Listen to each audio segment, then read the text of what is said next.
ये जो लोग हैं ना, ये कौन कौन इनको ऐड करते रहो, वो आते रहेंगे। कौन है वैसे, देखो।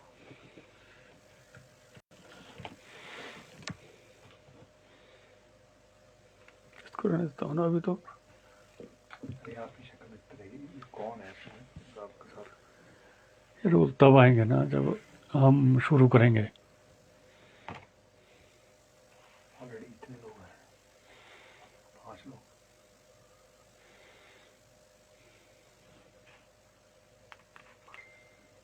स्वागत।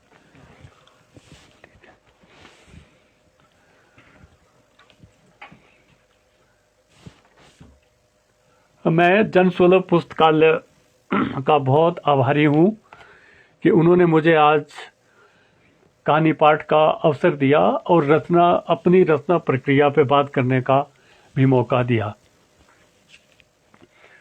मेरी आवाज आ रही है आपको?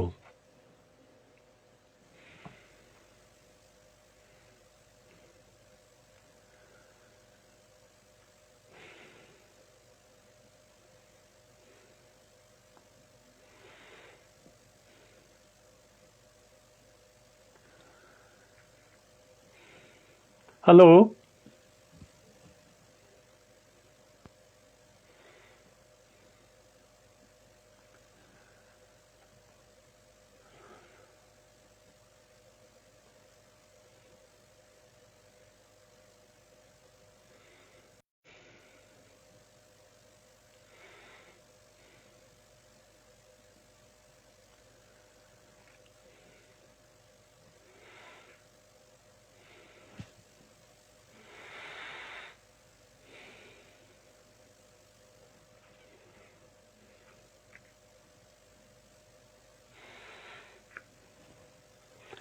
मैं पहले अपनी रचना प्रक्रिया पे थोड़ी सी बात करूंगा।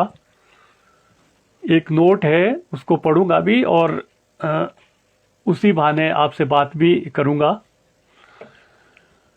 आज जन सुलभ पुस्तकालय की ओर से जो मुझे आमंत्रण है, उसके लिए एक बार पुनः जन सुलभ पुस्तकालय का आभार, और डॉक्टर अर्पण कुमार जी का भी, जिन्होंने मुझे आमंत्रित किया कहानी पाठ के लिए। 2 कहानियों का पाठ मैं करूंगा।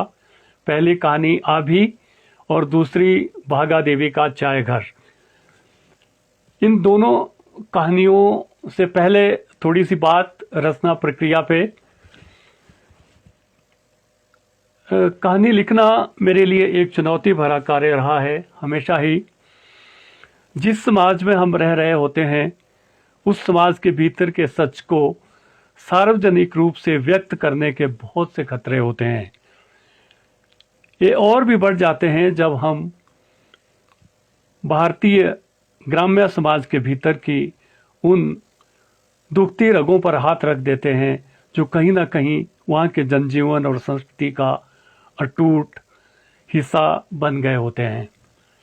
इन परिक्षेत्रों में जो शोषण, अन्याय, जातिगत असमानताएं, सांस्कृतिक और धार्मिक समर्थन उन्हें प्राप्त होता है, परिणाम स्वरूप इन दबावों में जी रहा आमजन यह मान बैठता है कि इसी तरह जीवन यापन उनकी नियति है और परंपरा से चली आ रही अंध आस्था से मुक्ति का उनके लिए कोई कारगर विकल्प मौजूद नहीं है।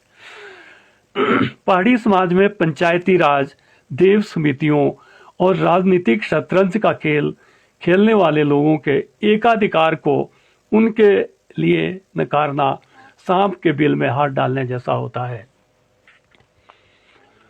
मेरी जो पढ़ाई है वो बहुत संघर्ष से हुई। 5वीं तक मैंने अपने गांव में किया, उसके बाद 7-8 किलोमीटर दूर 8वीं तक गया। उसके बाद जब मैट्रिक की पढ़ाई करनी थी तो स्कूल बहुत दूर था और बहुत मुश्किल से उसमें दाखिला लिया। स्थितियां इतनी अच्छी नहीं थी, पढ़ने का कोई घर में कोई ऐसा माहौल नहीं था कि मुझे साहित्य से लगाव होता। लेकिन नौकरी जो थी रोजी रोटी के लिए थी, और मैं बहुत गरीब परिवार से, किसान परिवार से था, और बचपन में जो शोषण और जो अन्याय और जो समस्याएं सामने थी। शायद उसी ने मैट्रिक के बाद 10वीं पास करने के बाद मुझे प्रेरित किया कि मैं कुछ लिखूं, लेकिन पहले मेरी प्राथमिकता थी कि मैं नौकरी प्राप्त करूं। तो 30 वर्ष पूर्व यानी 1972-73 के आसपास मेरी नौकरी लगी सरकारी, और उसके बाद 5-6 साल मैंने नौकरी करी, लेकिन फिर महसूस हुआ कि मुझे पढ़ना चाहिए। फिर मैंने प्राइवेट कोरेस्पोंडेंट कोर्सेज से पढ़ाई शुरू करी अपनी और पढ़ना जारी रखा।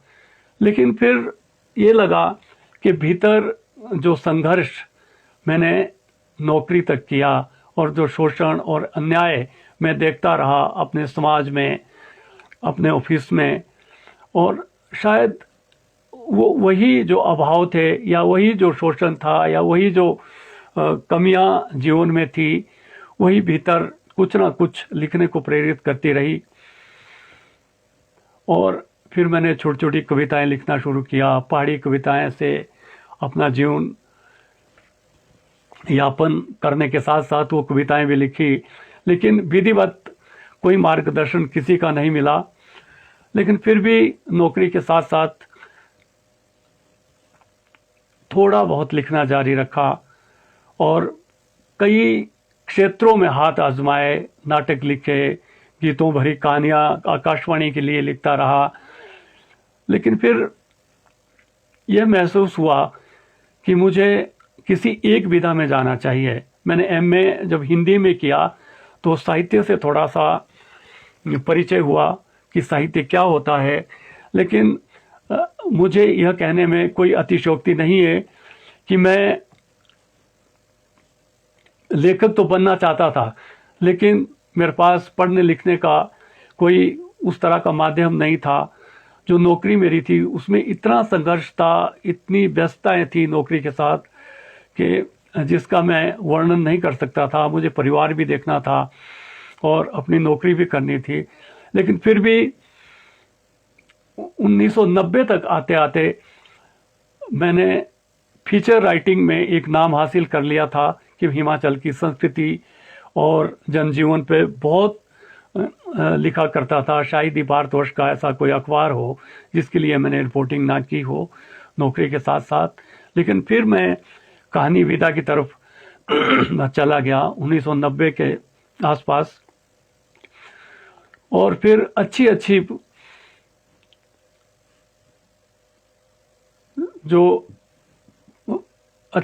जो लघु पत्रिकाएं थी उसमें मेरी कहानियां छपी। और फिर मुझे एक थोड़ा विश्वास हुआ कि मैं कहानियां लिख सकता हूं। और क्योंकि मेरा अनुभव क्षेत्र शायद इसलिए बड़ा था कि मैंने गांव से लेकर शहर तक का संघर्ष देखा था, और जो भी हमारे वंचित लोग थे उनके साथ जो शोषण होता था उसको बहुत गहराई से मैंने देखा था। पर्यावरण को नुकसान होता था वो बहुत गहराई से देखा था। इसीलिए मेरे पहले 3 संग्रह जो आए उनका कोई नोटिस नहीं लिया, पंजा, काशबेल और पीठ पर पहाड़। लेकिन जो मेरा चौथा संग्रह आधार प्रकाशन से दारोश और अन्य कहानी आया, उसके लिए मैं ज्ञानरंजन जी का बहुत आभारी हूँ कि उनके माध्यम से वो कहानी संग्रह आधार पे गया, और उस पे उन्होंने फ्लैप भी लिखा, और उसी पे मुझे इंदु शर्मा कथा सम्मान मिला। शायद कहानी लेखन में टर्निंग पॉइंट मेरा वही था जब मैंने विधिवत कहानियां लिखनी शुरू करी, और उससे पहले मेरी प्राथमिकता पढ़ाई की तरफ रही। बहुत बहुत कुछ कहने को है, लेकिन मैं साथ साथ कहानी पाठ भी करूंगा और उसी बहाने हम बातचीत भी करेंगे। तो मैं पहली जो कहानी पढ़ रहा हूं आभी है, उसका नाम आभी। हिमाचल प्रदेश के जिला कुल्लू के दुर्गम आनी क्षेत्र में 11,500 फुट की ऊंचाई पर एक झील है। जलोरी पास से लगभग वो 5 किलोमीटर दूर है। उसका नाम है श्रेवलसर झील। ये झील इतनी निर्मल है कि यह माना जाता है, विश्वास भी है और प्रत्यक्ष प्रमाण भी था कि एक चिड़िया है आभी, जो उस झील को बिल्कुल साफ रखती है। उसमें एक तिनका भी अगर गिर जाए तो वो उस तिनके को उठा के किनारे फेंक देती है। बहुत से लोगों ने उस चिड़िया को कैद भी किया है अपने कैमरे में। उस चिड़िया से मुझे इतनी प्रेरणा लिखने को मिली इस कहानी के कि देखिए वो बरसों से अपना काम कर रही है, उसे किसी ने नौकरी नहीं रखा उस चिड़िया को, और उसे कोई तनख्वाह नहीं मिलती, और फिर भी वो अपना काम बिल्कुल ईमानदारी से वो कर रही है। एक पत्ता अगर उस झील में गिरता है तो उसे उठा लेती है। कुल्लू क्षेत्र आप जानते ही हैं, कुल्लू दशहरे के लिए अंतर्राष्ट्रीय स्तर पर मशहूर है, और हमारा भी जो गांव है, ग्रामीण क्षेत्र है, उसमें हम चिड़िया को आबी कहते हैं, आबी। तो आबी से ही आभी नाम पड़ा उस चिड़िया का, और वो इतनी मशहूर हो गई कि लोग दूर दूर से उस चिड़िया को देखने वहाँ जाया करते हैं। लेकिन पर्यावरण को जितनी क्षति हुई, वो चिड़िया अब बहुत मुश्किल से दिख पाती है, लेकिन वो अपना जो काम है वो इतनी फुर्ती से करती है कि वो मानव को दिखती भी नहीं है। आबी कहानी कर्नाटक विश्वविद्यालय में बीए में पढ़ाई जा रही है। इस कहानी का अनुवाद अंग्रेजी भाषा में भी हुआ है। हरियाणा की एक शुरुआत सोसाइटी है जिसने इस कहानी के 100 से अधिक मंचन कर लिए हैं। यह कहानी सबसे पहले आबी में छपी और वहीं से ही लोगों ने इसका नोटिस लिया, और फिर आधार प्रकाशन से जो मेरा लिटन ब्लॉक गिर रहा है संग्रह आया, यह कहानी उसी में संग्रहित है। तो आपको मैं कहानी सुनाता हूं। आबी सदियों से व्यस्त है, कितनी सदियां बीत गई है, पर आबी का काम खत्म नहीं हुआ है। 21वीं सदी में तो और भी बढ़ गया है। सूरज उगने से पहले वह उठ जाती है, झील के किनारे पड़े शिलापट पर बैठकर पानी में कई डुबकियां लगाती है, फिर अपने छोटे छोटे रेशमी पंखों को फैलाकर झाड़ती है, नहा धोकर फारिग होती है तो कई पल कुछ गाती रहती है। गीत का मीठा संगीत झील के नीले निर्मल जल में कहीं बहुत गहरे उतरता है, गोते लगाता हुआ पानी की सलवटों में घुलता मिलता रहता है, जैसे सोई हुई झील को जगा रहा हो। आबी को लगता है कि झील अब धीरे धीरे उनींदी सी जाग रही है। वह झील के किनारे स्थित प्राचीन मंदिर के किवाड़ की दहलीज पर जाकर कई बार अपनी चोंच मारती हुई चहचाती है, मानो गहरी नींद में भीतर सोई बूढ़ी नागिन मां को जगा रही हो। उसके मधुर संगीत की वे चहचाटें जैसे पूरे जंगल में फैल जाती है, और दूसरी आबियां भी, पंछी भी उसके स्वर में स्वर मिलाते हुए बोहर के गीत गाने लगते हैं। इतने कामों को जितने में आबी निपटाती है, सूरज हिमखंडों से सरकता हुआ झील में उतरने लगता है। उसकी किरणें पानी में कुछ इस तरह घुल मिल जाती है मानो असंख्य हीरे झील में तैरने लगे हो। इस चकाचौंध से आबी भ्रम में पड़ जाती है। वो बार बार उड़कर उन हीरों को अपनी चोंच से उठाने का प्रयास करती है, पर पानी की बूंदों के सिवा उसके मुंह कुछ नहीं लगता। यह खेल उस वक्त तक चलता है जब तक सूरज झील से निकलकर जंगलों और धारों से अपनी किरणें समेटता हुआ हिम शिखरों के उस पार न चला जाए। आबी की सांस में सांस आती है और अपनी झील की निर्मलता को पुनः पाकर सुस्ताने लगती है। अचानक फिर कोई तिनका या पत्ता सरसराती हवा के साथ झील में आ गिरता है और आबी फौरन उसे उठाकर किनारे फेंक देती है। आबी के लिए इतने काम तभी संभव होते हैं जब पहाड़ों और झील पर जमी बर्फ पिघल जाती है, अन्यथा आबी को बर्फ के मौसम से बहुत चिढ़ है। आबी झील और बूढ़ी नागिन मां के साथ जहां रहती है, समुद्र तल से वह जगह 11 किलोमीटर फुट दूरी पर 11,000 फुट से ज्यादा की ऊंचाई पर है। मीलों दूर तक कहीं गांव का नामो निशान नहीं। बर्फ से सड़कें जम जाती हैं, झील जमकर आइस स्केटिंग रिंक हो जाती है जिस पर जंगली जानवर कई बार आर पार विचरते रहते हैं। आबी ने देखा है कि बर्फानी चीते अपने छोटे छोटे बच्चों के साथ उसे खेल का मैदान बनाए रखते हैं। वे जाते हैं तो कस्तूरी मृग और जंगली बकरे कतारों में जमी झील के ऊपर से आर पार दौड़ते भागते रहते हैं। एक आध बार उसने लंबे लंबे सींगों वाला बारहसिंगा भी अपने साथियों के साथ उसकी सतह पर से दूसरे छोर भागते देखा है। आबी को उसके सींगों पर चुपचाप बैठना खूब जचता है। बर्फानी भालू के तो मजे रहते हैं। मादा भालू अपने रूई के फावों जैसे सफेद बच्चों को लेकर कई घंटों जमी झील पर सोई रहती है और बच्चे झील के आंगन में अटखेलियां करते नहीं थकते। सर्दियों में कई बार बर्फ के तूफान में झील पूरी तरह गुम हो जाती है। आबी हैरान परेशान, जाए तो जाए कहाँ, कहे तो कहे किससे, सोचती है कि उसकी झील कहाँ गुम हो गई है, पर वो वहीं डटी रहती है। बूढ़ी नागिन माँ का मंदिर फिर एकमात्र सहारा है। मंदिर के ऊपर लगे एक लकड़ी के नुकीले तीर पर बैठकर खूब कुड़ती है, फड़फड़ाती है, चहचहाती है, पर उसकी आवाजें कोई नहीं सुनता। ना झील के जमे पानी में कोई हलचल, ना देवदार और बांध के पत्तों में सरसराहटें, और न बूढ़ी नागिन के मंदिर में घंटियों की टंटनाहटें। यह कुदरत के इस श्वेत साम्राज्य को सदियों से ढोती आई है। बरस के लगभग 6 महीनों तक बर्फ की यह सल्तनत जीवन की गति को रोके रखती है। जिधर देखो बर्फ की विशाल बितानों में पहाड़ और जंगल सिमट जाते हैं। भारी बर्फबारी से मंदिर भी डूब जाता है। जंगल के देव वृक्षों तक सर झुकाए ऐसे खड़े दिखते हैं मानो किसी भयंकर श्राप से त्रस्त हुए अपने किए की सजाएं काट रहे हों। आबी के लिए ये सबसे बुरे दिन है।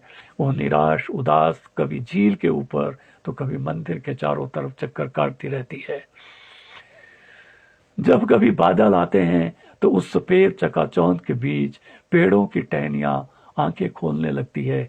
बर्फ झरती है तो जैसे वे सांस लेने लगते हो। तेज धूप के साए में भी चारों तरफ की हलचलें आबी को परेशान किए रहती है। तरह तरह की आवाजें जैसे एक साथ हजारों सैनिकों ने युद्ध का बिगुल बजा दिया हो। यह बर्फ झरने और पिघलने का मौसम होता है, पर आबी की कोई नहीं सुनता। वह झील के बिछों में कहीं कभी गुमसुम तो कभी चीखती चिल्लाती रहती है। उसके गीतों में विरह का गहरा दर्द छुपा रहता है, पर उस दर्द को पहचाने कौन। वो फिर बूढ़ी नागिन के दरवाजे फरियाद करती है, पर वहां भी उसकी विन्नतें कोई नहीं सुनता। बूढ़ी नागिन भी नहीं, जैसे वह भी शीत लहरों से बचकर कहीं मंदिर के गर्भगृह में दुबकी पड़ी हो। बर्फ पिघलती है तो झील पर जमी तहें उधड़ने लगती है। आबी को लगता है जैसे झील उन लंबी परतों के बीच से अपने होने का एहसास दिला रही हो। वो गहरी नींद से जाग गई हो। सफेद जमी बर्फ की चादर धीरे धीरे उसके ऊपर से सिमटती सिसकती चली जा रही हो। जमी बर्फ के शीशे नुमा तक के पानी पर टहलने लगते हैं। आबी एक हाथ पर उड़कर बैठ जाती है तो उसे असीम आनंद का एहसास होने लगता है। वह कई पल झील की सतह पर हिलोरे लेती चहचहाती रहती है।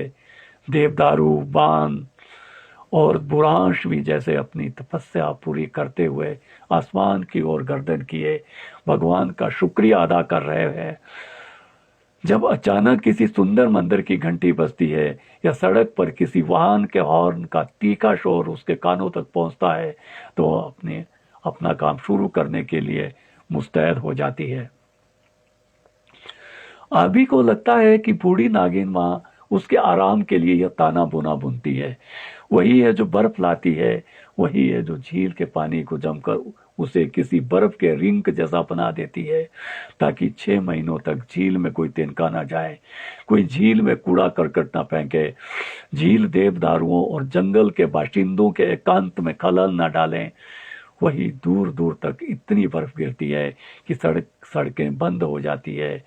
वहां तक कोई नहीं पहुंच पाता, और वो चाहती भी है कि वहां तक कोई ना पहुंचे। बूढ़ी माँ भी चैन से अपने दिन गुजारे, कोई उसके द्वारा आकर अपने स्वार्थों के बाजारों को संपन्न करने की दुआएं ना मांगे। आबी नहीं चाहती उसकी झील को कोई गंदा करे, उसमें कोई ऐसी वैसी चीज न फेंके जो पानी को गंदा या खराब कर दे। वह बरस के इन 6 महीनों में सूर्य से सूर्य तक व्यस्त रहती है, वहां आए पर्यटकों से लड़ती है, हवा से झगड़ती है, जंगलों के पेड़ों से लोहा लेती है, झील के पानी को पानी की तरह साफ रहने देना चाहती है। जैसे ही उसमें कोई तिनका जाए वह झट से अपनी चोंच से उठाकर किनारे फेंक देती है। लोग तरह तरह की चीजें झील में फेंकने लगे हैं। वे नहीं जानते नदियों झीलों के पानी का मोल। उन्हें नहीं पता हवाओं की ताजगी। उन्होंने नहीं देखी ये देवदारुओं की तपस्याएं।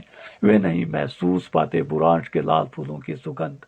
उन्हें नहीं पता कि वे अपने साथ मैदानों से लाए इस कचरे को फेंककर कितना अनर्थ कर रहे हैं। अभी अब झील में गिरते तिनकों और पत्तों से ज्यादा इंसानों से डरने लगी है। उनके व्यवहार को लेकर परेशान होती है। दिन भर कितने लोग यहाँ घूमने आते हैं। कोई पेड़ों की ओट में बैठे खाते पीते हैं और वहीं प्लास्टिक के लिफाफे, चिप्स और पानी की काली बोतलें फेंक कर चल देते हैं। कोई मंदिर से दूर नीचे झाड़ियों में गंदी गंदी हरकतें करते हैं और कई तरह के कचरे वहां डाल के चले जाते हैं। वे देवदारुओं की वरिष्ठता से नहीं डरते। उन्हें बान के पेड़ों की राष्ट्रीयता से कोई लेना देना नहीं। उन्हें बूढ़ी नागिन मां से भी शर्म महसूस नहीं होती। आबी सब कुछ देखती रहती है। उसके लिए इन बातों के समाधान नामुमकिन है। यह नई दुनियादारी उसे हैरान परेशान किए रखती है। उसके एकांत में यह बाहरी दखल बर्दाश्त से बाहर है, पर वो कर भी क्या सकती है। वह तो बस अपना काम जानती है। आबी के लिए यह प्लास्टिक का कचरा आफत बन गया है। झील की निर्मलताओं पर तैरते खाली लिफाफे और बोतलें, तिनके और पत्ते नहीं हैं। ये उसके अपने जंगल के किसी पेड़ में नहीं उगते। ये देवदार, चीड़, बान या बुरांश की टहनियों से नहीं जड़ते। ये वहां की धारों में बिछी घासड़ियों में लहराते घास के भी तिनके नहीं है, जिनके खोह में आबी घोंसले बनाकर बच्चे जनती है। यह किसी दूसरी दुनिया, अजनबी जंगल का कचरा है जो इंसानों के झोलों से निकलता है। वो जोर जोर से चहचहाती है, तड़पती है। कई आबियां उसकी चहचहाटें सुनकर वहां पहुंच जाती है। वे जानती है उसने उन्हें क्यों बुलाया है, हालांकि वे सभी यहाँ वहां वही काम करती है। पर अब उन्हें पता है कि मिलकर काम करना है। वे 2-4 के झुंडों में झील के पानी पर उड़ती है। एक दूसरे से पंख सटाए हुए उस कचरे को उठाना चाहती है, पर लाख कोशिशों के बावजूद भी नहीं उठा पाती। वे मंदिर के गुंबदों पर कतारों में बैठकर चहचहाने लगती है। यह चहचहाना आम नहीं है, इसमें झील की निर्मलता को प्रदूषित करने का दर्द है। यहाँ आए लोग नहीं जानते कि छोटी छोटी ननियां आबियां कितनी बीती सदियों से इस झील और बूढ़ी नागिन मां की सेवा में है। वे नहीं जानते कि उनकी इन हरकतों से जंगल और पहाड़ बर्बाद हो रहे हैं। वे नहीं जानते कि उनकी गाड़ियों के शोर से जंगली जानवरों के एकांत खत्म हो गए हैं और वे दूर कहीं अपनी अपनी खोह में डर के मारे दुबके पड़े हैं। उन्हें नहीं पता कि बूढ़ी नागिन मां की आंखें डीजल और पेट्रोल के धुएं से बैठने लगी है। वे नहीं जानते कि तपस्या में लीन ये देवदारू अपनी उम्र के आखिरी पड़ाव में हैं और कब अपना जीवन खत्म कर जमींदोज हो जाएंगे। उन्हें नहीं पता बान अब वैसा हरियाता नहीं है जैसे पहले सस्ता सवरता था। उनके लिए बुरांश का किला कोई मायने नहीं रखता। वे इस बात से अनभिज्ञ हैं कि गांव की ग्वालिनें भी अपनी पीठ पर किल्टा लिए बुरांश के फूल तोड़ने नहीं आती। वे डरने लगी हैं कि कहीं वे आदमी नुमा जानवरों के वहशीपन का शिकार ना हो जाए। आबी की परेशानियां अब और बढ़ने लगी है। झील से तिनके और पत्ते उठाने तक तो ठीक था, पर उन अजनबियों को क्या करें जो अब जंगल के अंधेरे में लंबी लंबी रोशनियों के साथ आते हैं। उनके कंधों पर तेज तीखे कुल्हाड़े और तीखे दांतों वाले आरे पूरे जंगल को डरा देते हैं। पेड़, कुल्हाड़ों की चमक और उन वहशी जंगल माफियाओं के मन के घोर पाप से तरतराते रहते हैं। हवाएं कहीं दुबक जाती है। चांदनी घाटियों में सिमटी बादलों की ओट में गुम भयंकर अंधेरा जैसे तमाम जंगलों को खत्म कर देगा। वहां तब कोई नहीं होता। ईश्वर आसमान में कहीं स्वर्ग लोक में छुप जाता है। बूढ़ी नागिन माँ, जो हजारों नागों की अकेली माँ है, भी उन कुल्हाड़ों की पैनी धार के डर से मंदिर के गर्भगृह में सांसें रोके चुप बैठी रहती है। जंगली माएँ अपने अपने बच्चों को अंधेरे कोहों में कहीं भीतर ले जाकर डूबकी रहती है। पंछी चहचाने के बजाय मायूस और भयाक्रांत एक दूसरे से चोंच सटाए पेड़ों की चोटियों पर गुमसुम पसरे रहते हैं। अभी देखती है घने जंगलों में यह माफिया राज। पल भर में जंगल कुल्हाड़ों और भयंकर आरों की आवाज से सहम जाता है। तभी कई देवदारियों की एक साथ मौत हो जाती है। बांध टुकड़े टुकड़े कटकर तड़पता जाता है। मौत की इन भयंकर चीखों से दूर पार कभी गीदड़ हुआ आते हैं, कभी बर्फानी चीते भयंकर गर्जना करते हुए ऐसे लगते हैं जैसे कैलाश पर्वत पर विराजमान भगवान शिव से गुहार लगा रहे हो कि हे शिव, कहाँ है तुम्हारा त्रिशूल? अब क्यों नहीं आता तुम्हें क्रोध? क्यों नहीं करते तांडव और संहार इन दुष्ट वन माफियों का? जंगल के वीरानों में आवी सुनती है मन को चीर देने वाले ठहाकों की गूंज। उन ठहाकों के साथ हवा में एक अजीब सी दुर्गंध फैलती जाती है। बारूद, भांग और सुल्फे की गंध, देसी जहरीली शराब की गंध, नोटों की सरसराहटों की गंध। इस गंध से बचने के लिए आबी इधर से उधर भागती है, पर वह दुर्गंध उसका पीछा नहीं छोड़ती। घने अंधेरे में बूढ़ी नागिन के मंदिर की दहलीज पर बार बार चोंच मारती है, चहचहाती है, पर बूढ़ी नागिन नहीं सुनती। वह गहरी नींद में कहीं है, या उसकी बाहें कमजोर हो गई, या उसकी देवी शक्ति छिन्न भिन्न हो गई है। फिर उस अंधेरे में झील के ऊपर कई चक्कर काटती है आबी। अचानक लगता है जैसे असंख्य जुगनू झील में उतर आए हैं। वो जुगनुओं को जानती है, वह उनके साथ रहती बसती है। भ्रम होता है कि ये इतनी रात झील में क्यों है। पास जाती है तो देखती है कि जुगनू नहीं है, सिगरेट और बीड़ी के अधजले टुकड़े हैं। वो घने अंधेरे में उन्हें उठाने का प्रयास करती है और अपनी चोंच को झुलसा देती है। वो देखती है कई अजनबी लोग झुंडों में देवदारों की ओट में मस्ती में झूम रहे हैं।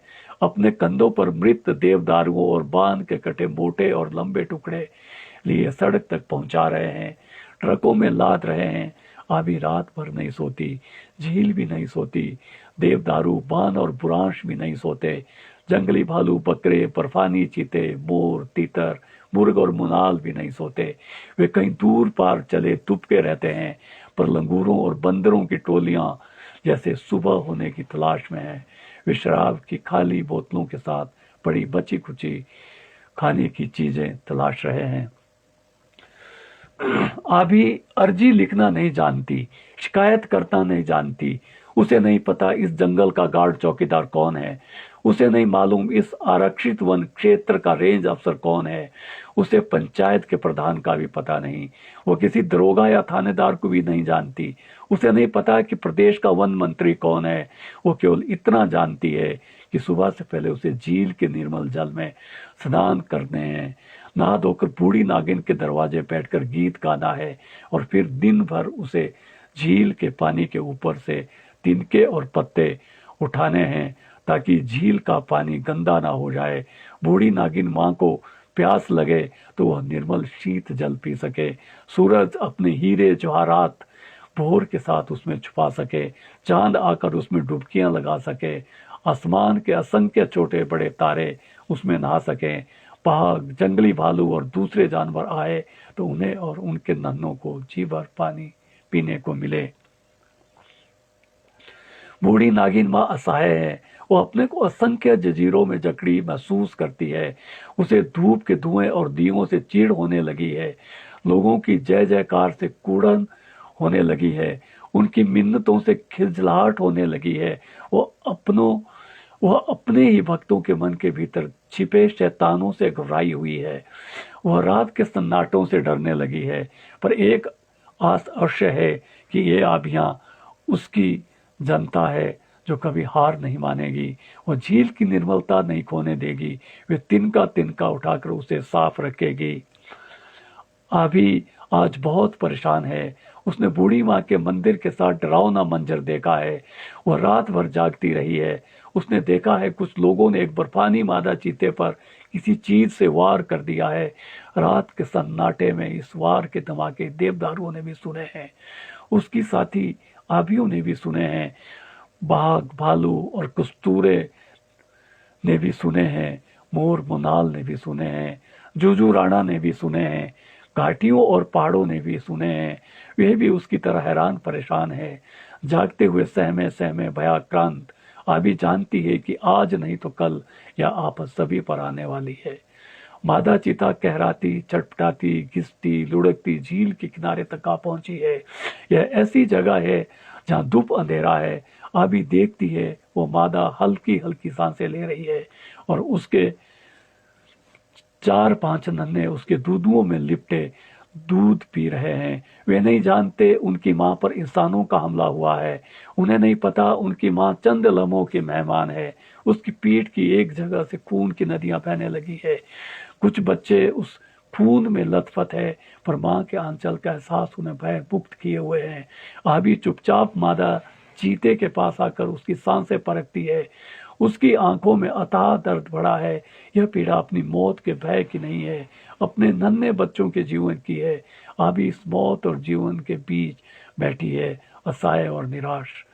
कई लोग उस मादा की तलाश में लगे हैं। उनके कंधों पर कुल्हाड़े और बंदूकें हैं। घना अंधेरा होने की वजह से वो उस ओर नहीं आते जहां मादा चिता पड़ी है। आभी जानती है वे इस मादा को घसीट कर ले जाएंगे। उसका कलेजा बैठ रहा है। वो चीखना चाहती है, पर जैसे चोंच किसी चीज ने जकड़ ली है। वो फड़फड़ाना चाहती है, पर जैसे पंख किसी ने नोच लिए हैं। परेशान है कि उस मादा को कैसे बचाएं, उन नन्हों को जीवन कैसे दें। वो हिम्मत जुटाती है, मुश्किल से चोंच खोलती है, पंख पसारने लगती है। पंखों की फड़फड़ाहट उसकी मौन भाषा है, जिसमें दर्द भरी गुहार है। धीरे धीरे असंख्य आभियां वहां पहुंच रही है। आभी पहल करती है, वह उस मादा को छुपाना चाहती है। वह एक तिनका अपनी चोंच में लाकर उस पर फेंकती है और देखते ही देखते असंख्य तिनके मादा चीते पर जमा होने लगते हैं। कुछ देर में वहां एक तिनके का ढेर जमा हो जाता है, पर अभी उन नन्हों का क्या करें, वे इधर उधर दौड़ रहे हैं। आभी की आंखें रात को भी देख लेती है। वो देख रही है कि 2-3 लोग वहां चक्कर काट कर पीछे चले जाते हैं। उन्हें मादा चीता नहीं दिखती। एक मोटा काला आदमी लड़खड़ाता हुआ आगे बढ़ने लगता है। उसकी पीठ में एक मैला कुचैला पिट्ठू टंगा है और कंधे पर कुल्हाड़ा है। सिर के बाल ऊपर की तरफ बेढवे तरीके से एक ऐसे खड़े हैं जैसे कोई हरी झाड़ी आग में झुलस कर काली हो गई हो। आंखें काली सफेद पांव के नीचे कुछ कुछ भीतर धंस कर ऐसे दिखती है मानो ये आदमी की नन्ही किसी बुत की आंखें हों। लंबे बेढंगे बालों को माथे पर एक भद्दे काले मफलर से पीछे की तरफ बांध रखा है। दाढ़ी मूछों के बीच मुंह नहीं दिखता। जब वो सांस अंदर बाहर छोड़ता है तो मूछों के बाल हल्के हल्के ऊपर नीचे उठते बैठते हैं। पेट बाहर को निकलता है। अंधोई जीन को उसने बेल्ट की जगह एक मोटे नाड़े जैसी चीज से ऐसे कसा है कि पेट के 2 हिस्से हो गए हैं। पैंट की जेबें बाहर को फूली हुई हैं, जिनमें कई कुछ चीजें रखी लगती हैं। पाँव में रबड़ के काले जूते पहने हैं। उनके खुले मुंह के भीतर उसने पैंट की मोहरियां ठूंस रखी है। थोड़ा आगे बढ़ता है तो पांव सूखे पत्तों पर पड़ते हैं। अजीब तरह की चरमराहट होने लगती है, मानो भारी भरकम जूतों के नीचे सूखे पत्ते न होकर कोई जीव अथाह दर से कराने लगे हो। वह एक टांग ऊपर उठाकर जूते में फंसे पत्तों और सूखी घास को जैसे ही झाड़ने लगता है, फिसल कर गिर जाता है। कुल्हाड़ा छिटक कर दूर गिर जाता है। टारस नीचे गिरकर ढलानों पर से नीचे लुढ़कती हुई ऐसे लग रही है जैसे कोई रोशनी को चुराकर भागा जा रहा हो। अब उसके पास न कुल्हाड़ा है और न रोशनी है। आभी की तरह वो निहत्था हो गया है। थोड़ा संभलता है, फिर फिसल कर गिर पड़ता है और पीठ के बल घिसता हुआ झील के किनारे चला जाता है। दोबारा अपने शरीर को संभालता है, ऊपर चढ़ने लगता है। सांस फूल रही है। मुंह से तीखी सैली बदबू हवा में फैल रही है, जिससे आबियों का सांस घुटने लगा है। 2-4 कदम देने के बाद देवदार के तने के सहारे एक जगह खड़ा हो जाता है। अब जेब से बीड़ी और माचिस निकालता है। नशे में इतना बेबस है कि बार बार तिल्लियों को माचिस के मसाले पर रगड़ता है, पर वे नहीं जलती। बहुत देर बाद एक डरावनी आवाज के साथ नीली लपटवाहट तिनके के ढेर पर बिखर जाती है। इस रोशनी में उसका चेहरा ऐसे दिखता है जैसे बांध का कटा ठूंठ आग से जलकर काला हो गया हो। बीड़ी के कई कश एक साथ लेकर वह अधजला टुकड़ा नीचे फेंक देता है और उस मादा चीता को तलाशने लगता है।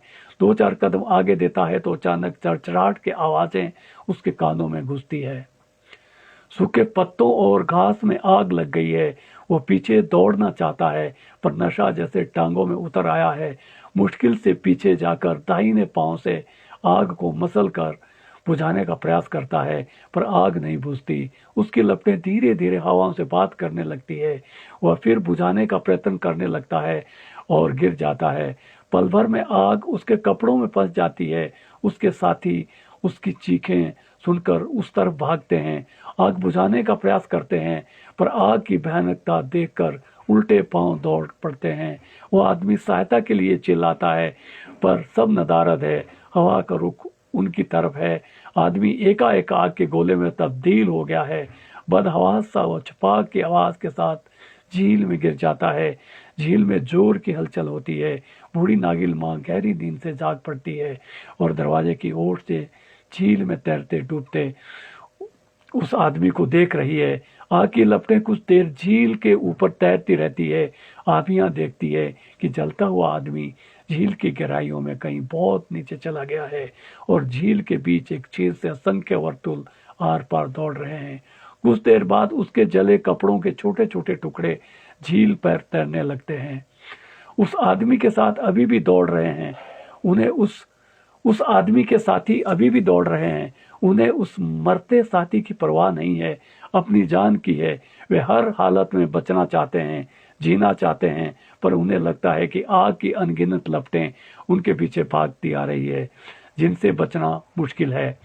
अचानक आभी चहचहाती है, फिर उसकी साथी आभियां भी चहचहाने लगती है।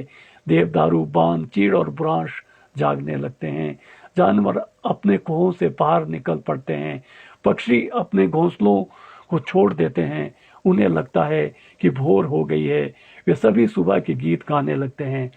अभी झील पर फैले उन जले हुए कपड़ों के टुकड़ों को उठाने में व्यस्त हो गई है। आशा है आपको ये कहानी पसंद आई होगी।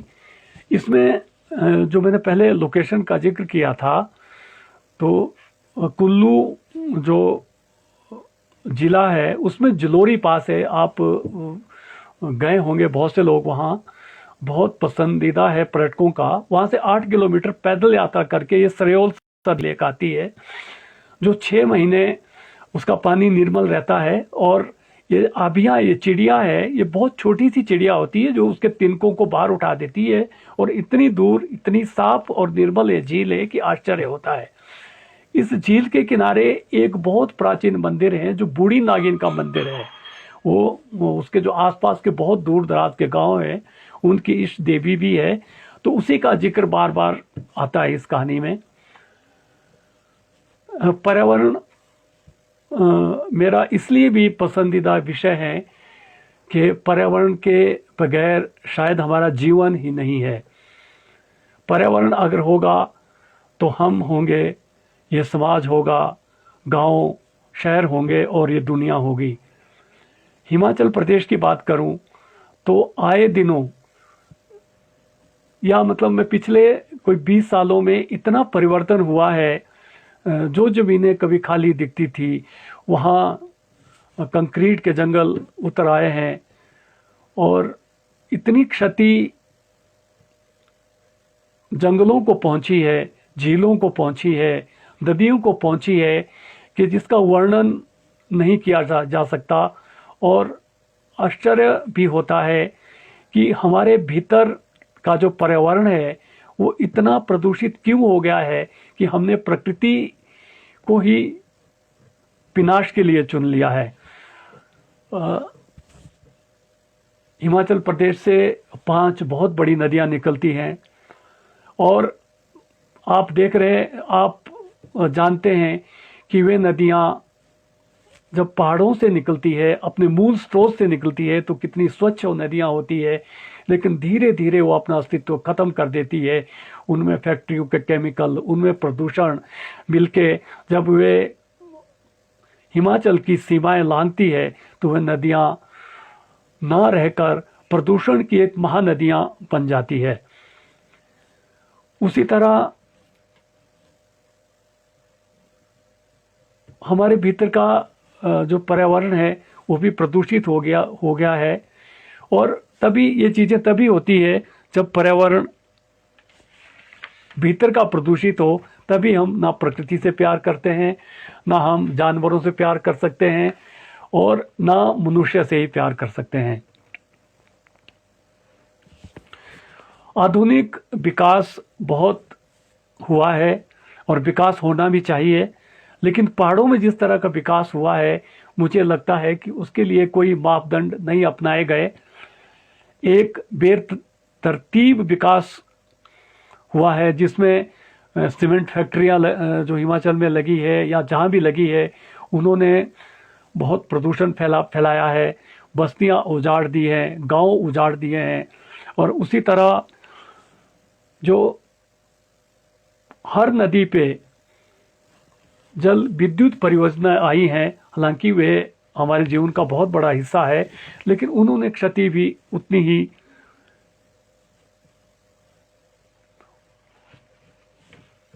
उनके लिए क्षति भी उतनी ही पहुंची है। तो इसलिए ये अनुभव था उस चिड़िया को लेके कि एक चिड़िया अपना काम बखूबी कर रही है, लेकिन हम मनुष्य होते हुए वो काम नहीं कर पा रहे हैं आज। इसलिए हमें राष्ट्रीय स्तर पे स्वच्छता अभियान चलाना पड़ रहा है, स्वच्छता के नारे लिखने पड़ रहे हैं। और मुझे आश्चर्य होता है कि हमारी दुकान, हमारे घर या हमारी सड़कों पर अगर हम चल रहे होते हैं तो वहाँ जो कचरा हम डालते हैं, हमें सोचते हैं कि उस कचरे के लिए सरकार बैठी हुई है, वो सारा उत्तरदायित्व उनका है, कि हमारा कोई उत्तरदायित्व नहीं है। और इसी सोच ने इस पर्यावरण का बहुत विनाश किया हुआ है, बहुत विनाश किया है। तो जो लोकेल है, जहाँ की ये कहानी है, जिस लोकेशन से मैंने ये कहानी लिखी, उसी में ही वो 13,000 फीट पे एक लड़की है। जब आप, क्योंकि 6 महीने ये झील, वहाँ बर्फ गिरती है और ये बर्फ जम जाती है झील पे, और वहाँ एक लड़की है जो ढारा चलाती है। जब हम गए थे तो हमने चाय पी उसके पास, और मैं बहुत देर बेंच पे वहाँ बैठा रहा, और जो लोग आते जाते रहे, उनकी एक्टिविटीज़ और सारा कुछ है। तो मुझे ये लगा कि एक चिड़िया आ भी है और दूसरी ये लड़की है जो किस तरह लोगों की सेवा करती है, चाय बेच के अपने परिवार पालती है। तो एक दूसरी कहानी ने जन्म लिया, उसका नाम भागो था, भागो है उस लड़की का नाम, और इसीलिए इस कहानी का नाम भागा देवी का चाय घर मैंने रखा। और सुखद संयोग था कि ये कहानी भी ज्ञान रंजन जी ने बहुत पसंद की और उन्होंने इसे पहल में इस कहानी को छापा। इससे पहले मैं 2 चीज़ें कह लूँ कि मेरी कहानियों के कई भाषाओं में अनुवाद हुए हैं। अभी कहानी का तो अंग्रेजी में मीनाक्षी एफ पॉल जो प्रोफेसर है हिमाचल प्रदेश यूनिवर्सिटी में, उन्होंने इसका अनुवाद किया है। तो पहले अंग्रेजी में यह कहानी ऑक्सफोर्ड जो कैम्ब्रिज स्कॉलर्स है वो अब आई है, कैट्स टॉक, उसमें भी ये कहानी है। और अभी मीनाक्षी एफ पॉल ने एक सिलेबस की किताब संपादित की है बीए के स्टूडेंट्स के लिए, उसमें भी ये हिमाचल यूनिवर्सिटी में ये सिलेबस में कहानी अंग्रेजी में पढ़ाई जाएगी।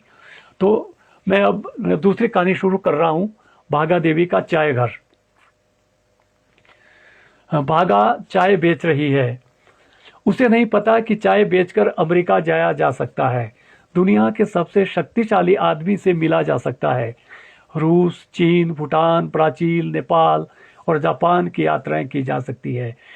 म्यांमार, ऑस्ट्रेलिया, साइचीन और मॉरिशस का भ्रमण हो सकता है। श्रीलंका, फ्रांस, जर्मनी और कनाडा घूमा जा सकता है। उसे नहीं मालूम चाय बनाते परोसते वो मन की बात भी कर सकती है, जितना चाहे झूठ सच बोल सकती है। वो इस बात से अनजान है कि चाय बेचकर अच्छे दिन भी आते हैं। भागा नहीं जानती कि वो चाय एक बेहद संकटग्रस्त समय में बेच रही है। एक सुंदर पहाड़ी लड़की का इस बियाबान में चाय के साथ रहना आग के साथ रहना है। समुद्र तल से 11,500 फुट की ऊंचाई पर चाय बेचना हिमालय को चुनौती देना जैसा है। भागा इस बात से बेखबर है कि चाय के गिलास के साथ वो बार बार बिक रही है, बेची खरीदी जा रही है, उसके मोल भाव हो रहे हैं, बोलियां लग रही है। गुपचुप होती इस खरीद फरोख्त में बाजार का हर आदमी शामिल है। नेता, राजनेता, सरकारी, अर्ध सरकारी और कारपोरेट चेहरे शामिल है। युवा और अधेड़ हैं, वरिष्ठ और अति वशिष्ठ है, गांवी और शहरी हैं, इतिहासकार और समाजशास्त्री हैं, यात्री और सैलानी है, कवि, लेखक और पत्रकार है, फिल्मकार और नाटकबाज हैं, कार्टूनिस्ट और चित्रकार हैं। इन लोगों को सैलानियों से कहीं ज्यादा खतरनाक देश विदेश की कंपनियों के कर्मचारियों और अधिकारियों को यहाँ आकर चाय पीना है। कुछ दिनों से उनकी आवाजाही बढ़ रही है। चाय के साथ वे हर उस चीज को निगलना चाहते हैं जो उनके फायदे में है। भागा का चाय घर उनका पड़ाव बन गया है। मंजिल तो कहीं और है, उसके रास्ते झील, मंदिर और घने जंगल से होते हुए शिखरों तक पहुंचते हैं। वे लोग चाय पीते हुए सहज नहीं दिखते। बैठने की मुद्राएं, शारीरिक भंगिमाएं, हाव भाव और मन स्थितियां वहां के अनुकूल नहीं है। उनकी आंखों से अजीब सी विकरणें भीतर आ रही है। उन्हें केवल महसूस किया जा सकता है, देखा नहीं जा सकता।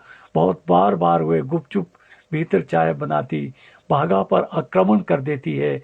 इस अप्रत्याशित हमले की कोई शक्ल नहीं है, आकार नहीं है, दृश्य रूप और आयतन नहीं है। उसकी आकुलता बढ़ने लगी है, धड़कनें तेज होने लगती है। उसे लगने लगता है कि कोई हिम मानव हवा में समाहित होकर अपने खुंकार पंजे उसकी तरफ बढ़ा रहा है। वो सिर उठती है, चाय का पतीला भभकती आग पर उलट पड़ता है। आग और चाय एक बवंडर में तब्दील हो जाती है।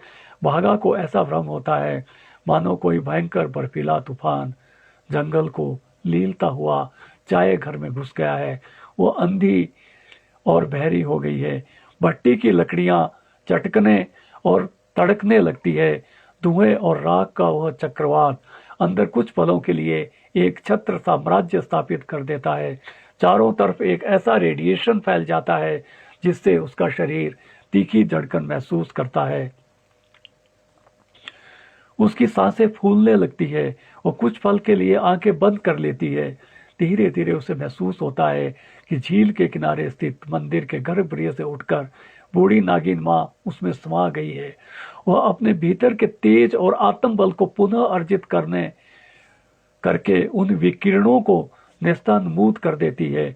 भट्टी की आग पुनः सुलग कर लपटों में बदल जाती है। वो दोबारा चाय बनाने लगती है। उसके साथ प्राय ऐसा होने लगा है। भागा उन विकरणों से बार बार दो चार होती रहती है, पर वो धुलती कहाँ है। उंगलियों के पोरों में चिपक जाती है, हाथों में चिपट जाती है। उसी चिपचिपाहट के साथ वह जी रही है, चाय बना रही है और बेच रही है। भागा के भीतर भी भट्टी जैसा कुछ जलता भभकता रहता है। उसकी आंच, उसका ताप, उसकी गर्माहट, उसकी जलन वही महसूस कर सकती है। वो अपने गांव के घर के चूल्हे और चाय घर की भट्टी का अंतर समझती है। चूल्हे की आग की मिठास और भट्टी में जलती लकड़ियों का अवतहा दोनों उसके भीतर है। पर जब से वो चाय बेचने लगी है, उसके अपने भीतर वो गांव घर का चूल्हा नहीं है। एक भट्टी सुलगती धधकती रहती है। उसकी लपटें किसी दूसरे को नहीं दिखती, धुआं धुआर नहीं दिखता। भागा देख सकती है, वे निरंतर उसकी आंखों में दहकती रहती है। वह इन्हीं जलती आंखों से बाहर की दुनिया देखती है, चाय पीते हुए घुमक्कड़ों को परखती है, कारोबारियों को समझती है, उनके मन मस्तिष्क में पाप बनकर उतरती है और जान जाती है कि उसमें क्या कितना अच्छा और गलत है। पर उसे कहीं भी कुछ अच्छा नहीं दिखता। सभी के भीतर एक जंगल उगाया है, उसमें अनगिनत गुफाएं मौजूद हैं। उनके दरवाजों पर खूंखार बाघ, चीते और तेंदुए अपने अपने शिकारों पर झपटने के लिए आतुर बैठे हैं। उसे पता है बचाव में ही बचाव है। इतनी ऊंचाई पर अस्थायी तौर पर रहना खतरे से खाली नहीं। यह उसका स्थायी घर नहीं है, गांवों का घर नहीं है, जहाँ एक आंगन होता है, आंगन में क्यारियां होती हैं, साथ एक गौशाला होती है जिसमें गाय भैंस भेड़ बकरियां बंधे रहते हैं। पराल और खजूर की मंजरियों पर बैठे उसके सास ससुर होते हैं। उछल कूद करते अपने स्कूल के बस्तों, किताबों और कापियों के साथ बच्चे होते हैं। प्लैंट पर चरान के लिए कुल्हाड़ी की धार बांधता उसका पति होता है। पखड़ों की सीमाएं निर्धारित करता आंगन के मुंडेर पर बैठा एक कुत्ता होता है। दाना चुगती गौरैया होती है और उन पर झपटने को आतुर किसी किल्टे या डाल के पीछे छिपी बिल्ली होती है। भागा कहीं भी आ जा सकती है। सभी को उसकी जरूरत है, बाहर भीतर वही है। हर औरत एक घर की जरूरत होती है, आंगन की जरूरत होती है। चूल्हे को भी एक औरत ही चाहिए होती है, जो लकड़ियों के साथ हर पल हर रोज तिल तिल जलती रहती है। चूल्हे के आंवदों पर रखे पतीलों डिबड़ियों में रखी दाल की तरह उबलती खौलती रहे। यह खौल और उबाल ही जैसे उनका जीवन है। पहाड़ के जिस दर्रे पर गाड़ियां और बसें रुकती है, उसकी ऊंचाई समुद्र तल से 11,000 के करीब है। यहीं से पूर्व की ओर घने पेड़ों और विशाल चट्टानों के बीचों बीच एक सरपीली सी चौड़ी पगडंडी पहले बागा के चाय घर पहुंचती है, फिर झील तक जाती है। इस विशाल दर्रे की पीठ पर घना जंगल मौजूद है। देवदार और बान है, चीड़ और बुरांश है, डायनासोरों जैसी भयावह चट्टानें हैं। दर्रे के ओर छोर लंबी और चौड़ी घाटियां हैं, जिनके पांव एक तरफ बहती सतलुज नदी में तो दूसरी तरफ ब्यास नदी में डूबते हैं। नदियां किसी घबराए हुए सांप की तरह नीचे की ओर दौड़ रही है, मानो उनके पीछे दुश्मनों की फौजें अत्याधुनिक हथियारों से लैस आक्रमण के लिए आमदा हो। निजी कंपनियों के लोगों के साथ कई नेता और अफसर जैसे इन्हें जगह रोक रोक कर जमींदोज करने के लिए व्याकुल हों। जब वे पकड़ी जाती हैं तो खूंखार मशीनें उन्हें पीस पीस कर ऐसे तड़पाती है कि उनकी भयानक गर्जनाओं से पहाड़ दहल जाते हैं। छोटी बड़ी परियोजनाओं के भारी भरकम बोझों से वे थकी हारी घाटियों के बीच अधमरी सी सोई दिखती है। कभी जागती है तो उनका आक्रोश आसमान पर होता है। वे अपने प्रतिबंधों को भारी उफान से तोड़ती चलती है और उनके रास्ते जो भी आए उसे लील लेती है। जब वह शांत होती है तो दुनिया उन्हीं की आंखों से उजास देखने लगती है। घर, गांव, शहर और महानगरों तक में उसी की चकाचौंध रहती बची है। दर्रे से ऊपर की ओर विशाल का पहाड़ भी कुछ वैसे ही लगते हैं, मानो वे अपने साथ जंगलों, झीलों, जानवर और पंछियों को किन्हीं खतरनाक हमलों से बचाते हुए बादलों के बीच ले जा रहे हैं। इन्हीं धारों और घाटियों के आर पार और मध्य असंख्य अनगिनत छोटे बड़े गांव और पहाड़ी बाजार बसे हैं। सीढ़ी नुमा खेत हैं, उन्हें एक दूसरे से जोड़ती पगडंडियां हैं। नालों झरनों से आती बहती कूलें हैं, पानी की बावड़ियां हैं, गेहूं, मक्की और जौ पिसते घाट हैं। इन्हीं के बीच से प्रधानमंत्री सड़क योजना के तहत सड़कें निकल रही हैं। उन पर गैंती, झब्बल और फरुए से काम करते कामगार नहीं है। उनके मेट और उपमेट नहीं है। लंबी लंबी गर्दनों वाले डायनासोरों की माफिक आधुनिक मशीनें, बुलडोजर और पैने दांत वाले आ रहे हैं, जो पल भर में जंगलों, पेड़ों, खेतों और घासनियों को निगलते और उनकी छातियों को चीरते हुए आगे बढ़ रहे हैं। वे जहां भी अपना मुंह मारते हैं, जमीन ऐसे उधरती है मानो बाघों ने किसी गाय या भैंस के शरीर चीर दिए हों। बीच बीच में जब डायनामाइटों के धमाके होते हैं तो पहाड़ दहाड़ने, चीखने लगते हैं। उनके तीव्र धमाकों से जंगल, जानवर और गांव सहम उठते हैं। भागा देवी का चाय घर किसी गांव की सड़क पर नहीं है, पहाड़ी बाजार में नहीं है, वो गांव से बहुत दूर एक निर्जन जगह पर है, शांत और एकांत में, वीरान और बियड में। वो विशाल चट्टानों से सनी एक पहाड़ी की ओट में निर्मित है। उसे अनगढ़े पत्थरों से चुना गया है। उसका कोई आकार नहीं है, रंग रूप नहीं है, वो नाप नपाव से भी नहीं बना है। 2 कमरे हैं, छतों पर देवदार और बान की टहनियां छुआई गई है। पहाड़ी घर जैसी ढलवा छत मोटे लंबे पत्थरों से बनाई है। भीतर रसोई है जहाँ भागा भट्टी जलाती है, सामान रखती है। पीछे की ओर छोटा सा दरवाजा है जिससे पहाड़ी के भीतर बनी एक गुफा में घुसा जा सकता है। गुफा काफी खुली है, इसी दरवाजे से उसमें प्रकाश जाता है, हवा प्रवेश करती है। भागा और उसके बच्चे आते जाते हैं। यह उनका अपना निवास है, सुरक्षित पनाह है। जब भागा को गांव नहीं जाना होता है तो वह बच्चों के साथ वहीं रह जाती है। भट्टी के साथ एक खिड़की नुमा जगह है जिससे भागा बाहर देख सकती है, आने जाने वाले पर नज़र बनाए रखती है, वहीं से चाय का ऑर्डर लेती है। मौसम अच्छा हो तो लोग बाहर बैठना ज़्यादा पसंद करते हैं। चाय घर के आंगन में 7 प्लास्टिक की मेजें हैं, सभी के साथ 2-2 कुर्सियां हैं। आंगन को पत्थर की दीवार से ओटा गया है। 2 फुट की इस दीवार पर कई जगह बोरियां और मक्की के पत्तों के बने पटड़े हैं, उन पर भी लोग आराम कर सकते हैं, बैठकर चाय पी सकते हैं, बीड़ी सिगरेट फूंक सकते हैं, चोरी छिपे सुल्फा भांग के सुट्टे मार सकते हैं, जर्दा दांतों और ओंठों के बीच ठूंस सकते हैं, कोका कोला और पेप्सी के बीच छुपाई शराब भी पी सकते हैं। मौसम खराब हो तो बाहर से मेजें और कुर्सियां भीतर रख लिए जाते हैं। इस घर में सामने और दोनों तरफ 3 हिदायती कागज के बोर्ड लगे हैं जिन्हें कापियों के गत्तों पर चिपका रखा है। जरूर यह काम बच्चों का किया लगता है। एक में लिखा है, खाने की चीजों के लिफाफे और बचा हुआ कचरा डस्टबिन में डालें। यह चीजों शब्दों के च में छोटी ई की मात्रा पड़ गई है। डस्टबिन में ड तथा ट की जगह द और त लिख दिया गया है। डस्टबिन पत्थरों से चुनकर बनाई गई है जो पानी के छोटे टैंक जैसी दिखती है। भीतर से वो धुएं की वजह से काली हो गई है। देर शाम इसमें एकत्र हुए कचरे को भागा जला दिया करती है। दूसरे पर लिखा है, बीड़ी सिगरेट के टोटे टर्रे में डालें।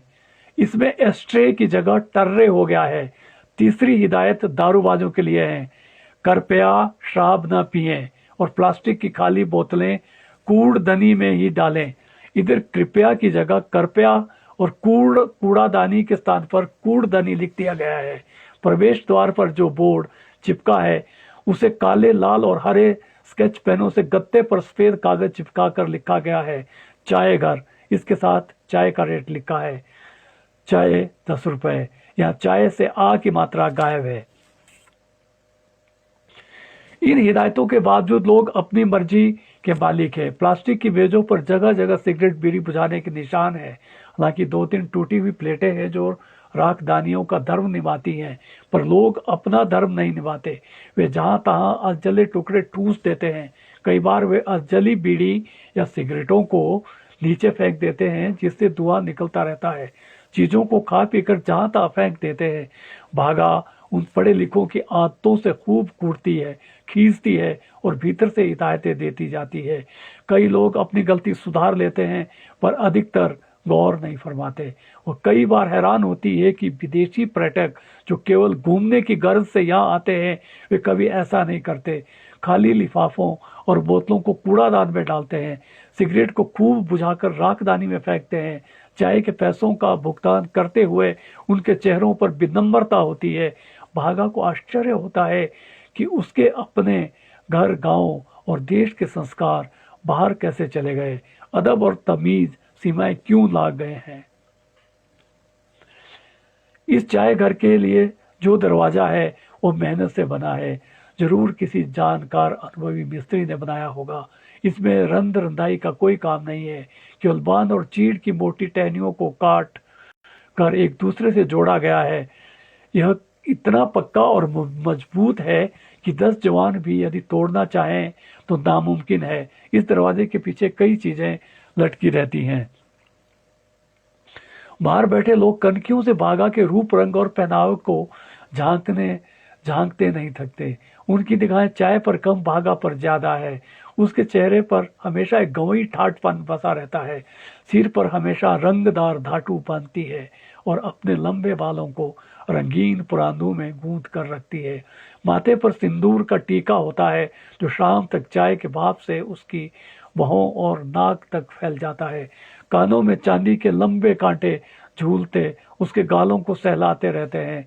बाएं नथुने में सोने की बारीक बाली है। वो हमेशा बंद गले का लंबा कुर्ता पहनती है जिस पर कई कंठियां लटकी रहती है।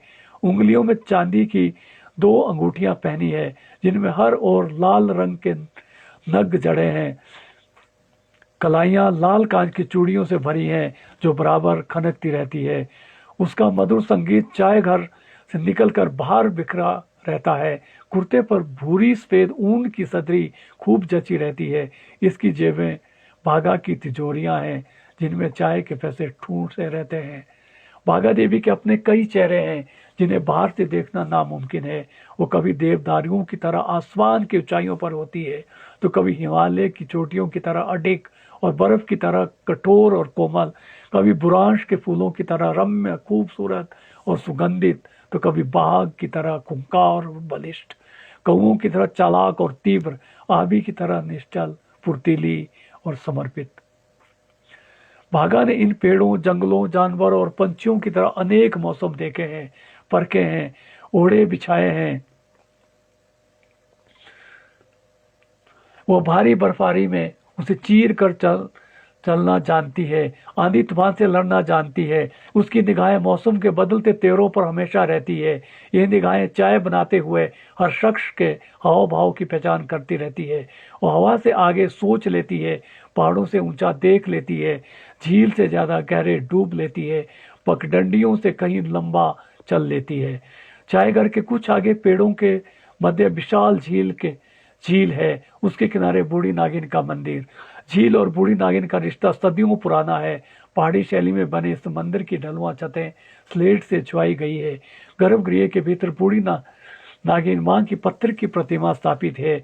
वह 9 नागों की मां मानी जाती है। बाहर चारों तरफ खुला बरामदा है। इस स्थल का सौंदर्य देखते ही बनता है। झील की अलौकिकता अचंभित कर देती है। आर पार की ऊंची पहाड़ियों पर कतारों में बांध के वृक्ष ऐसे लगते हैं मानो गांव की औरतें झुंडों में बैठी लोकगीत गा रही हो। इसी झील के अद्भुत और दैविक आकर्षण की वजह से वर्ष भर हजारों सैलानी यहाँ आते हैं। प्रकृति को दुल्हन के रूप श्रृंगारित यहाँ देखा जा सकता है। चारों ओर दूर दूर तक फैली पहाड़ियां हरे वनों से सजी धजी रहती है। बर्फ से ढके इनके शिखरों का अप्रतिम बांकपन सभी को अपनी ओर खींच लेता है। भागा एक और जिम्मेदारी निभा रही है। भागा सुबह शाम चाय घर से लेकर झील और मंदिर तक फैला कचरा साफ करती है। यह प्राकृतिक नहीं है, मानव निर्मित है। वे जहाँ बैठते खाते हैं वहीं खाली बोतलें और लिफाफे फेंक देते हैं। प्रकृति उनके लिए विशाल मंच है जहाँ वे उसके अभिभूत कर देने वाले सौंदर्य का मंचन देखते हैं, पैसे चुकाते हैं और घर लौट जाते हैं। पहाड़, नदी, झरने, झीलें, जंगल, वहाँ के आदमी और जानवर उनके लिए उस मंच के किरदार भर हैं। भागा अक्सर सोचती है कि अब झील में पड़े तिनके और पत्ते उठाने आवी नाम की चिड़िया बहुत कम आती है। उसकी बिरादरी बहुत कम हो गई है। उनकी संख्या घटती जा रही है। भट्टी जलाते ही वो एक बत्ती, धूप, जल का लोटा और एक आध जंगली फूल अपने साथ ले जाकर उसके दरवाजे पूजा करने चली जाती है। घी के चढ़ाव से लथपथ बूढ़ी नागिन जड़ हो गई है। भागा को इस तरह माँ की मूर्ति पर घी डालना अच्छा नहीं लगता। बूढ़ी नागिन के लिए घी की पूजा लगती है। विशेषकर भागा आबियों के बचे हुए जीवन के लिए गुहारती रहती है। झील के सौंदर्य को बरकरार रखे रहने के लिए विनती करती है। भागा जानती है कि झील का निर्मल और सुंदर रहना चाय बनाने और पिलाने रहने के लिए जरूरी है। जंगलों का बचे रहना जरूरी है। बुरांश का खिले रहना जरूरी है। मोरों का नाचना जरूरी है। बर्फ का गिरना जरूरी है। देवदारुओं का जिंदा रहना भी जरूरी है। कितनी सारी जरूरतें हैं जिन्हें भागा बचाए रखना चाहती है। ये बचाव आज के क्रूर और हत्यारे होते समय से है, न्यायहीन और कुप्रबंध व्यवस्था से है, दृष्ट, निर्जल, बेलिहाज और बेसलीका तथा कथित यात्री मनुष्यों से हैं, इसीलिए वह जंगल का वैभव, साम्राज्य, विराटता और सर्वोच्चता बरकरार रखना चाहती है। मोरों की कुहकें, मोनालों, जुजुराना, तितरों और दूसरे पंछियों द्वारा गाए जाने वाले ब्याग और सांस के गीत सुरक्षित रखना चाहती है। बाघों, भालुओं और चीतों के आक्रमण, युद्ध, पैंतरे और उनके भय को महफूज रखना चाहती है। भागा जानती है इन सभी का बचे रहना उसका अपना बचना है, मानवता का बचना है, गांव, देश और दुनिया का बचे रहना है। झील भागा पर भरोसा करने लगी है, उसके लिए वह आबी चिड़िया है। बूढ़ी नागिन का उस पर भरोसा है, जंगल उस पर एतबार करते हैं, जानवरों का यकीन उस पर है, बान, बुरांश और देवदारों की विश्वसनीयता उस पर है। मोर, कोयल, बुनाल और बहुत से पंछियों के सारे उसी के सारे वो खाना दाना चूग लेते हैं। जंगली माओं के कई बच्चे उसके चाय घर के पीछे की झाड़ियों और चट्टानों के बीच खेल कूद लेते हैं। कितनी बार ऐसा हुआ है कि भागा ने भारी बर्फबारी या दूसरे कारणों से जंगली माओं से बिछड़े बच्चों को अपने चाय घर में पनाह दी है। उनके नन्हों को अपने दोनों बच्चों के साथ दूध रोटी खिलाई है, अपनी दूधुओं से दूध पिलाया है, उन्हें अपने बच्चों की तरह पाला है। भागा का बचपन इसी झील और जंगल के बीच बड़ा पला है। वह जब अपने पिता के साथ भेड़ बकरियों के रेवड़ के साथ यहाँ आती थी तो बूढ़ी नागिन के मंदिर की सीढ़ियाँ और आंगन उसका खेल घर होता था। वो दिन भर छोटे छोटे मेमनों के साथ यहाँ खेला करती। तभी वो देखती कि जैसे ही कोई बांध का पत्ता या घास का तिनका गिरता, आबी नामक चिड़िया उसे उठा लेती। पिता ने बताया था कि चिड़िया का नाम आबी है। भागा उसे आबी आबी करके दिन भर पुकारती रहती। फिर वे 1 से 2 और 2 से 4 हो जाती। कुछ अपने नन्हे नन्हे पंजों के साथ भी आती तो शायद उन्हें झील से पत्ते और तिनके उठाना सिखाया करती। यह सिलसिला दिन भर चलता, लेकिन समय के साथ साथ जैसे यहाँ लोगों की आवाजाही बढ़ी, आबियों ने अपने काम का समय बदल लिया। वे उस समय पत्तों को उठाने आती जब शाम ढलने लगती। भागा अपने बचपन में लौटने लगती है। 8वीं में थी जब उसकी शादी बालेराम से हुई थी। वो 9वीं कक्षा में पढ़ता था। शादी के बाद उसने पढ़ाई छोड़ दी। भागा चाहती है कि वो स्वयं आगे पढ़े, 10वीं के बाद कॉलेज जाए, लेकिन उसके पिता ने उसकी शादी करके अपने घर और सिर का बोझ उतार दिया। पढ़ाई छूट गई और एक पारिवारिक जीवन जीने के लिए विवश होना पड़ा। उसके 2 बच्चे हुए, एक बेटी और एक बेटा। बेटी 3री में पढ़ रही है और बेटा 8वीं में। बालेराम पहले गांव परगने में मेहनत मजदूरी करता रहता था। सड़क और जंगलात में दिहाड़ी लगाता था। कुछ दिनों के बाद वो लकड़ी के चरानियों के साथ रहने लगा। उसे हथ, आरा खींचने और कुल्हाड़ी चलाने का अच्छा अभ्यास हो गया। वह इस काम में पारंगत हो गया। पेड़ काटने में उसका कोई सानी नहीं। दूर दूर से लोग उसे इस काम के लिए ले जाते थे। उसी के गांव के 3 और लड़के थे जो इस काम में उसके साथ रहते थे। इसी वजह से जंगलात के ठेकेदार उसे सूखे पेड़ों की कटाई और चिराई का काम देने लगे। बर्फबारी के कारण जो पेड़ गिरते उसकी कटाई चिराई भी अब उसी के जिम्मे थी। पहले बालेराम ईमानदारी से काम करता, लेकिन धीरे धीरे उसे आभास होने लगा कि जंगलात महकमे के कई कर्मचारी और अधिकारी ठेकेदारों के साथ मिलकर जंगलों और जानवरों को कितना नुकसान पहुंचा रहे हैं, जिन्हें चोरी छिपे भारी दामों पर बेचा जाता है। उन सभी को सूखे या गिरे उखड़े हुए दर्शाया जाता है। अपनी जुबान बंद रखने के लिए बालेराम को शराब, मीट और कुछ पैसे मिल जाते। उसे अब इन सभी की आदत पड़ने लगी थी। इन्हीं धंधों को पनाह देने के लिए झील के साथ बालेराम को जंगलात विभाग ने चाय का काम शुरू करने के लिए एक जगह दे दी। अब वो उनके भरोसे का आदमी बन गया। वहां दिखावे के लिए चाय बनती और बेची जाती, पर रात को अवैध रूप से कटे पेड़ों की लकड़ियां रखी जाती और कई जानवरों को मारकर उनकी खालें, उनके मोल भाव वहीं तय होते। बालेराम को शराब और भांग का खूब चस्का लग गया। परिवार में उसके बूढ़े सास ससुर थे, 2 बच्चे थे, उनकी पढ़ाई का खर्चा था। भागा बहुत परेशान रहने लगी। पशु थे, भेड़ बकरियां थी। कुछ ही दिनों में बहुत सी बकरियां बिक गई। वह जब भी घर आता शराब पी कर आता। उसके साथ हमेशा 2-3 लोग होते। वे अपने बेटे से बहुत परेशान थे, पर भागा ने कभी उन्हें बेटे की कमी महसूस नहीं होने दी। एक दिन पेड़ की कटाई करते करते पति का पैर कट गया। इस कारण वह तकरीबन 6 महीने तक काम पर नहीं जा सका। उसने भागा को मजबूर कर दिया कि वह चाय बेचने का काम करे। वो जानता था कि उसे एक अच्छी जगह जंगलात ने दी है जिससे 4 पैसे मिलते हैं। मन ही मन एक घबराहट भी थी कि भागा के होते हुए दूसरे धंधे वो कैसे करेंगे। भागा ने न चाहते हुए भी हामी भर ली। जब वो वहां गई तो भीतर का नजारा देखकर दंग रह गई। जगह जगह शराब की खाली बोतलें, बीड़ी सिगरेट के बुझे हुए टुकड़े, नमकीन के अनगिनत खाली लिफाफे। और जब उसने ढारे के पीछे मोरों और मुनाल के पंख और उनके कटे पैर देखे तो वह भौंचक रह गई। उसकी समझ में आने लगा था कि यहाँ चाय कम और गैर कानूनी धंधे ज्यादा होते हैं। उसने जैसे जैसे इस ढारे की सफाई की और गांव के मजदूरों की सहायता से इसकी मरम्मत उसे एक सुंदर चाय घर में तब्दील कर दिया।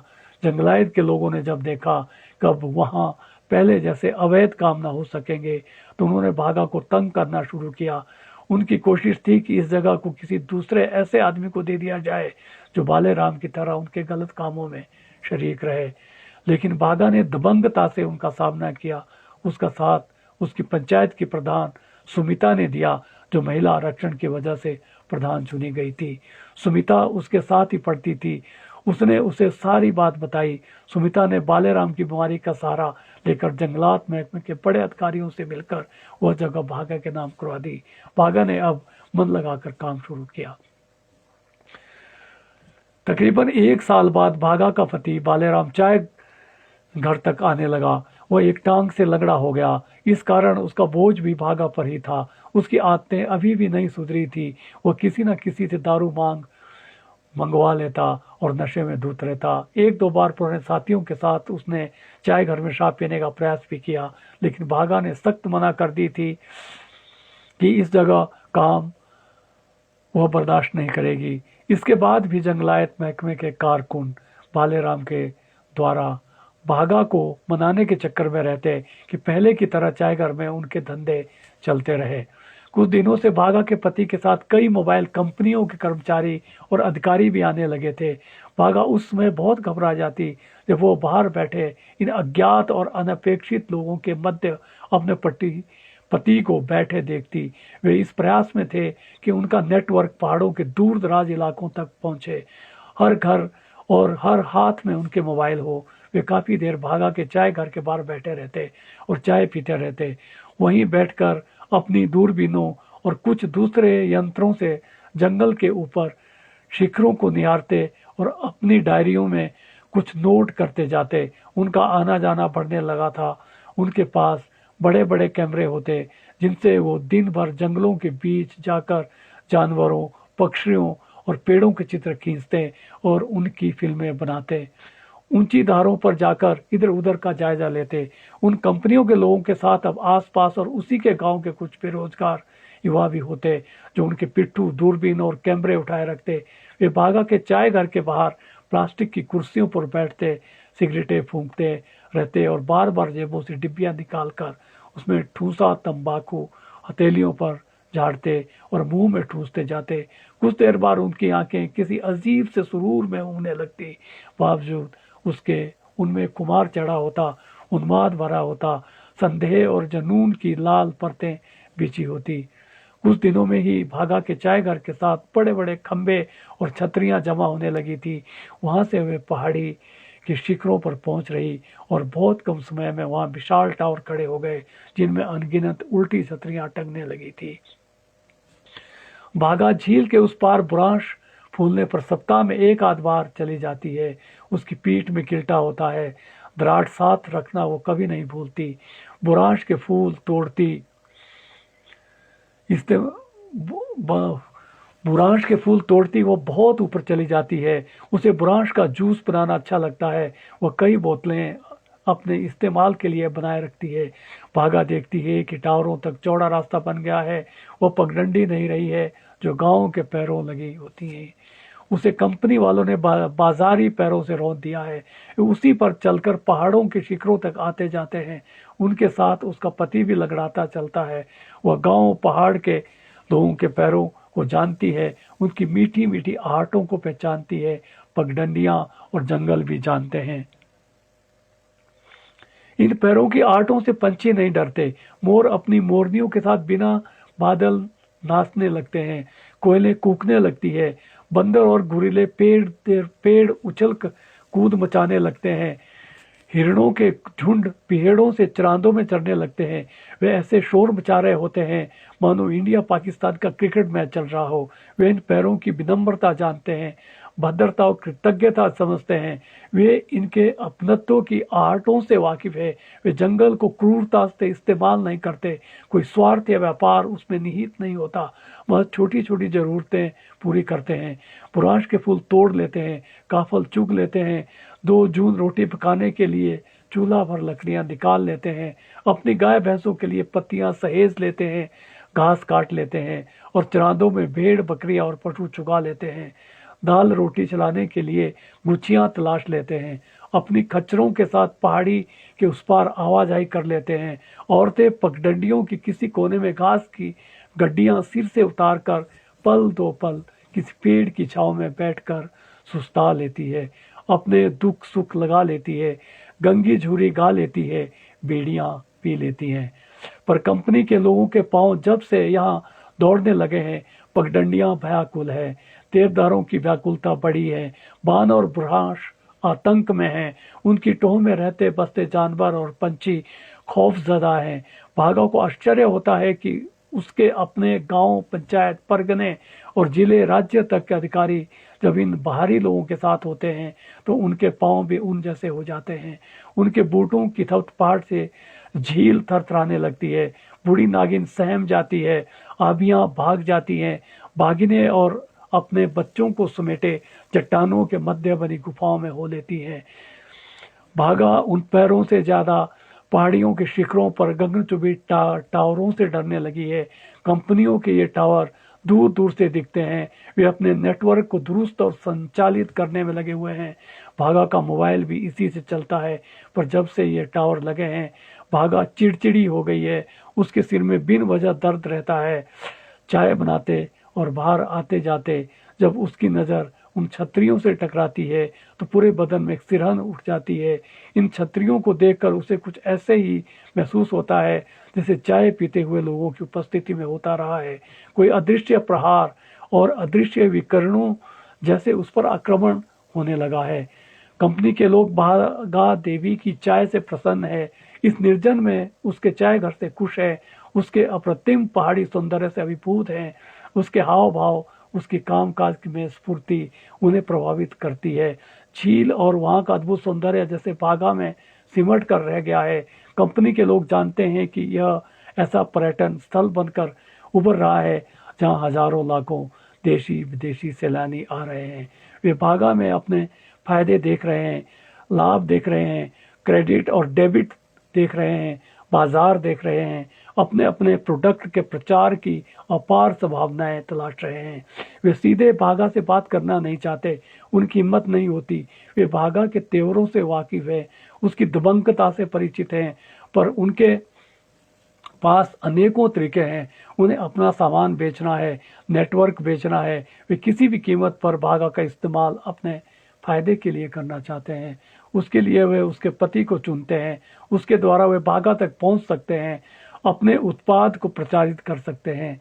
इससे पहले कंपनियों में आपसी डील जरूरी है, क्योंकि धारों पर जो टावर लगे हैं वे बहुत सी कंपनियों के नेटवर्क को संचालित करते हैं। कोई भी पीछे नहीं रहना चाहता। वे अपने मोबाइलों को हर घर में पहुंचाना चाहते हैं, हर हाथ में देना चाहते हैं। उनके पास तरह तरह के पैकेज हैं। भागा के लिए भी एक बड़े पैकेज की ऑफर उन्होंने तैयार कर ली है। कई दिनों से कंपनियों के एग्जीक्यूटिव्स आपस में भिड़ रहे हैं। उसमें GABM वो और R कंपनियां शामिल है। सभी प्रकार लोकेशन के लिए लड़ रही हैं। सभी चाहते हैं कि भागा की छाती वाली जगह उन्हें मिले जिसे वे प्रधान स्थल मानते हैं। वे उससे नीचे ऊपर बात नहीं करना चाहते। कई दिनों की मातापच्ची के बाद वे आपस में करार करते हैं। एक समझौता होता है जिसके लिए कंपनियां एक दूसरे के लिए लाखों की कीमत देती है। उसी के आधार पर वे भागा के पति को समझाते हैं कि वो भागा को मनाएं कि दिन भर चाय बेचते हुए उनके मोबाइल और नेटवर्क का प्रचार करें। वे प्रारंभ में 5 लाख सालाना का पैकेज देंगे और वर्ष दर वर्ष 10% बढ़ाते जाएंगे।